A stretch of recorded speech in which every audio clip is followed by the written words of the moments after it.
Hello friends, எல்லாத்துக்கும் வணக்கம். FGC ரீபார்ஸை பற்றி மோஸ்ட்லி எல்லாத்துக்கும் தெரிஞ்சிருக்கும். நம்ம வீடியோஸ் நிறையா போட்டிருக்கோம். பட் இந்த ரீபார்ஸ் எவ்வளோ காஸ்ட்டு சேவ் பண்ணி கொடுக்கும் அப்படின்றத கொஷின் நிறையா பேர் கேட்டிருந்தீங்க. அதுக்காக தான் இந்த வீடியோ. அதுக்கு முன்னாடி இந்த ரீபார்ஸ் எங்கெங்கெல்லாம் யூஸ் பண்ணலாம் அப்படின்னு நீங்கள் தெரிஞ்சுக்கணுன்னா இந்த லிஸ்ட்டு நான் கொடுத்துருக்கேன். இந்த 15 அப்ளிகேஷன்ஸில் இதை யூஸ் பண்ணலாம். வாங்க வீடியோக்குள்ளே போகலாம்.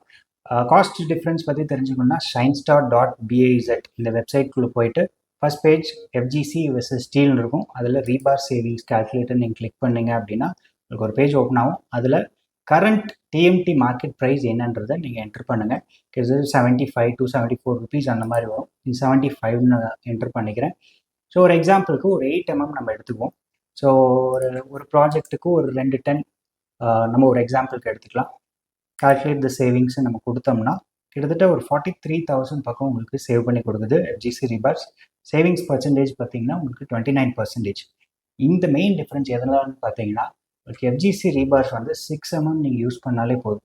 ஏன் 6 mm யூஸ் பண்ணாலே போதும்னா உங்களுக்கு டென்சைல் ஸ்ட்ரென்த் வந்து டபுளாக இருக்கிறதுனால 8 mm யூஸ் பண்ண இடத்துல நீங்கள் 6 mm யூஸ் பண்ணாலே போதும். ஸோ அப்படி பண்ணும்போது 1.5 lakhs for TMT, 1.06 lakhs for FGC ரீபார்ஸ் நீங்கள் பண்ணாலே போதும்.